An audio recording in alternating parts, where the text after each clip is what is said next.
Hi folks, I'm Ash from Verizon Development. We help individuals, teams and organisations to achieve extraordinary performance. Today, I'd like to share one of the models that we use frequently and it's referred to as OS equals Q times A. That stands for optimal solution equals the quality of the solution times the acceptance of that solution by all key stakeholders. So, I'd like to refer to one of the activities we use with groups, which is a survival simulation. Essentially, the group's task is to work together effectively to survive. Early on in this survival simulation, a key decision needs to be made by the group, and that decision relates to whether the group wants to walk out to safety or whether the group wants to set up camp and stay put. The way that conversation usually unfolds is commonly referred to as an argument. No matter how polite people are in that particular group, the dynamics are that of an argument. So by that I mean it's people speak from position and people listen from position.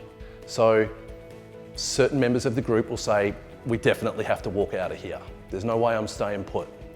Other members of the group will say, I think that's a stupid idea, we really need to stay. And then what happens is both camps tend to argue or present their rationale to the other group to try and convince them that they're right and the other group are wrong. And typically what happens is people say, yes, but if we walk out of here, there's no way of getting rescued because of X, Y, and Z. And then the other group go, yes, but if we stay, we're not being proactive or something like that.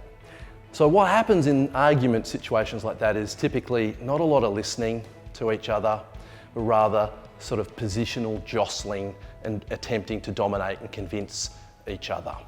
And so they will go back and forward usually, point scoring until a few things can happen. One of the groups just concede that, okay, for the sake of time, let's just agree and move on. Or two, they might actively resist for longer. Three, they might come up with some wise idea like, let's do a vote. And if they do a vote, you can bet your bottom dollar that that was suggested by someone who knew they had the numbers to win the vote. And it will be quickly supported by someone else who's in that group who also knows they've got the numbers, to win the vote. And so the vote happens, and the group that believe that they've won the decision wants to move on and make other decisions, whilst the group who feel like they've lost the decision will either sulk or want to sabotage the decision. So ultimately, it's poor performance that is the result of that particular dynamic. So how this plays out in organisations, I want to use a mining example. Sometimes in mining operations, there's a couple of big camps. There's an operations or a production camp, and there's a maintenance camp. There may be engineering and lots of other different groups. Usually there's two really key groups, production, maintenance. Now, often when they're planning things like major shutdowns, the production folks who have got their hat on and they see what's important and they want to prioritise the list for what gets attended to during the shutdown that relates directly to their specific production needs. Whilst in the other camp, the maintenance people looking at the same shutdown but through a different lens, they want to look at it and prioritise pieces of equipment that need to be maintained that fit with their agenda. And then the groups get together and they argue, much like what I just explained. What's the result? Well, poor performance. Does it have to be that way? Well, no. Extraordinary leadership and extraordinary high-performing groups operate differently to that. They often use a model that we work with groups with. It's called INOC. Now, this model stands for issue, needs, options, considering of the options, and consensus. What the I stands for is issue. So it's about getting really clear on what's the issue and what is our agreed, shared, common goal. Often groups argue and they're not even arguing about the same goal. So that in itself is a really important step.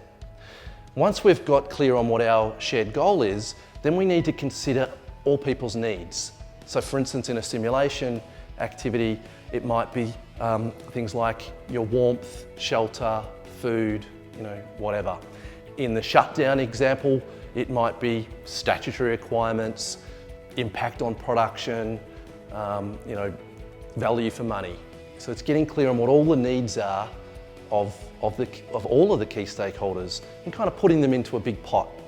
And once those needs are in the big pot, you rub them out, because it doesn't rub out whose need it is, because the next step is to actually, or the spirit of the interaction is in communion. So it means we've got to try and meet everybody's needs, because it's in meeting everybody's needs, or as close to it as we can, that we both get a high quality solution and we get high acceptance for the solution. The O stands for options.